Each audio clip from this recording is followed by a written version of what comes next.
Why is it that most cyclists never reach their full potential? Simple. They overthink and they create excuses. Is that you? Excuses that you think are unique to you. Nobody's got your set of scenarios. Nobody's got your problems. Well, let me tell you that's not true. In this video, I am going to give you a method that I have used for over 30 years, over 1,000 athletes, and it works. And it's going to work for you because you're ready for it. And it's going to unleash insane potential for you. Because you've got to understand that most human beings, we're pretty similar. I am like you. I have had problems before. I have had problems with motivation, but I have cultivated behavioural strategies through my own coaching and my own experiences with beginners all the way through to elite athletes. You ready? Let's dive in. Okay, but before we go, we've got to go backwards. We've got to go back to the future. 1989, I want you to take you back to the teenage years of the coach. I'm 19 years old, I arrive at university, I'm 450 miles away from home. I've got one suitcase of clothes that's going to get me from September to Christmas. I haven't got my bike. Even though I'm going to be doing a sports science course, I've got access to laboratory bikes, which were pretty special for 1989. I want to be riding outdoors. An older student lends me a bike. It's fucking ugly. It's brown. It's made of steel. It handles like a tank. And suddenly I'm becoming a little bit conscious of it. I'm riding in the dark. Sometimes I'm not getting out as early as I can because I'm conscious of this beast of a machine. I'm never going to do a group ride until a friend convinces me. I go along and he says, "Scott, they're not real cyclists, they're triathletes." How can you say that? That's disgraceful. I have learned so much in my 30 years of coaching though, to know that's not true. But the thing is, I'm amazed at these people. They're fucking beautiful. Teeth, tan, muscles, race wheels. I'm thinking, oh my God, on my shitty brown, shitty steel bike, I'm going to get popped out the back very, very quickly. So I'm already thinking like this. Anyway, there's a guy. He's in the corner of the group. He's not talking to anyone. He's eating a sandwich and he's got a steel bike. And I think, great, I'm not going to be first popped. Anyway, we start riding and sure enough, this guy, he's at the front in the headwind going up the hills. I'm like, my God, he's amazing. Who is this guy? Okay, I later learn he's an international triathlete, but in the group, I'm doing okay. I can hear people breathing heavily. I can hear the rapid change of gears as the road goes uphill. I make it all the way to the end and I think, I haven't really stretched myself. Lots of people have been dropped and while we're waiting, I'm watching this guy. He's a bit older than me and he's not doing anything other than thank people. And he comes up to me and I start asking him questions. What can you teach me? What can I learn from you? And he says to me, Scott, use your ears. I want you to listen. Do nothing else other than listen when everybody rolls in. As the riders roll in, I do exactly as he says. I start to listen and I hear it. Oh, I'm too fat. I had a late night. The kids kept me up. I didn't drink well. I didn't eat well. I had the wrong race wheels on. Excuse after excuse after excuse. And I learned from that day, action is control. You control your actions and you control your destiny. Don't have excuses. And I started to build my experience in what I call the direct action loop. This is a behavioural stacking loop that allows you to unleash incredible power when you take control. So let me give you 3 steps that will change your training. Okay, before I dive into the 3 steps, hey, I'm on a mission. A mission to help 1 million people become bulletproof and reach that top 1%. You want to help me? You can do that by hitting the subscribe button. You can follow this channel and be part of a movement so insane it will become the greatest cycling movement on the internet,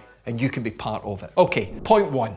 That's what we're here for, coach. I know. I want you to understand, we seek comfort, we seek warmth, we seek shelter. So, early in the morning, when your alarm goes off, you don't want to get out, do you? This is the first obstacle people have to overcome. And the first part of the process is the 10-second rule. I want you to apply this rule to everything. Try it for 1 day and see how you get on. 10 seconds. Do not overthink. The 10 seconds is enough time for you to connect with your why. Why are you training? What do you want to achieve? You make that connection and you fucking do it anyway. You act. So I had a client once, oh, I can't get out of bed, coach. Oh, I get it, I understand. It's not being lazy, you just don't have strong enough why. I want you to consider the consequences of not acting rather than acting. What's gonna happen to you is 24 hours later, the sting, the pain of not acting at that moment in time is gonna make you feel frustrated, is gonna upset you, and you're gonna hate yourself. And the biggest mover of people is confidence. confidence. Believe that you can do it. Without that belief, you go nowhere. Remember, I care more about many of my clients than they care about themselves. So the next time the alarm goes off, count down 10, 9, 8, 7, boom, you're out like a rocket. You've been knocked out on the canvas in a boxing ring, you're up in 10.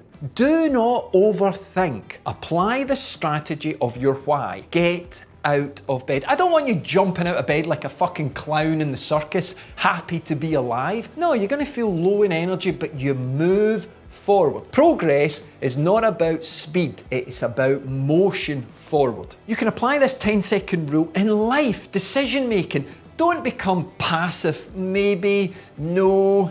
That's a funny way to approach life. Be direct. And if you say no, then understand, okay? That's going to have a consequence on your why. Remember, life is going to keep throwing obstacles at you. You've got to find that 1% gap where you are special, because 99% of the population will stay in bed, but you won't, and you tell yourself that. And this rolls into point number 2, the bad weather syndrome, both physically and metaphorically. I've had many clients say to me, oh, I don't really like going out in the rain, coach, and I'll say, that's fine, go and find another coach. The reason being is you do not have what it takes to push yourself into that 1%. I'm not saying go out in the rain just because it's there. I'm saying go out in the rain because you cannot control the weather. I live in fucking Scotland. If I didn't go out in the rain, I'd never get outside. You have to understand that obstacles, obstructions, those difficult days, they're what make you. You should not fear failure. You should not fear hard times, because it's the hard times that make the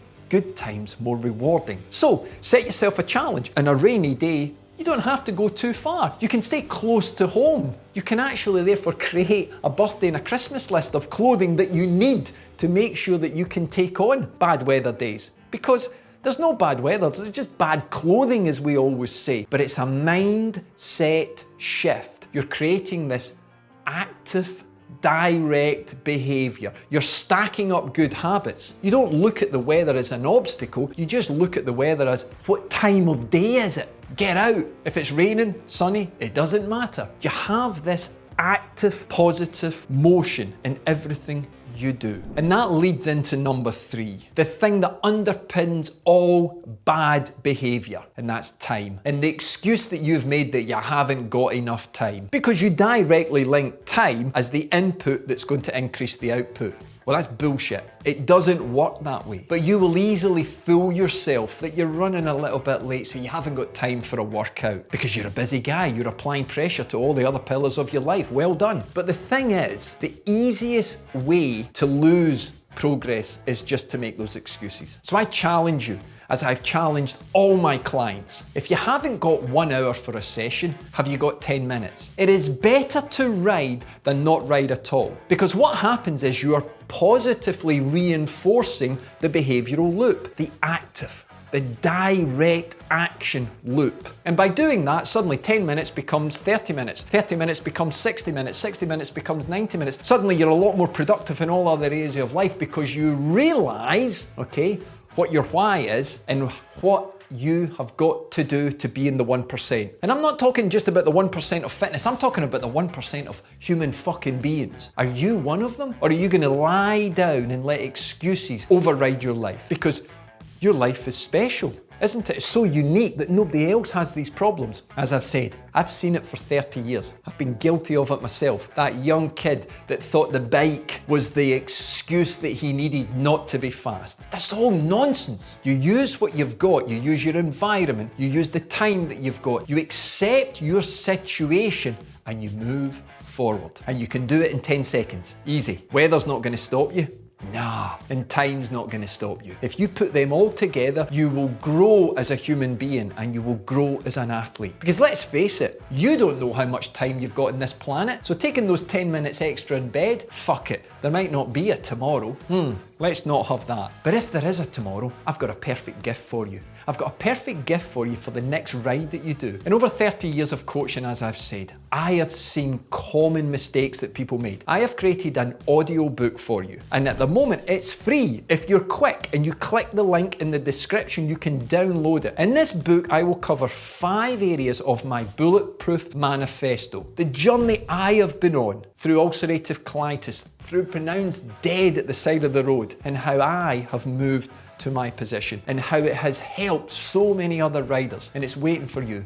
If you're fast, if you're slow, you might have to pay for it, but it will still take you on an incredible journey. Don't forget, subscribe, be part of the movement, be part of the million, and I'll see you in the next video. You keep spinning and keep smiling.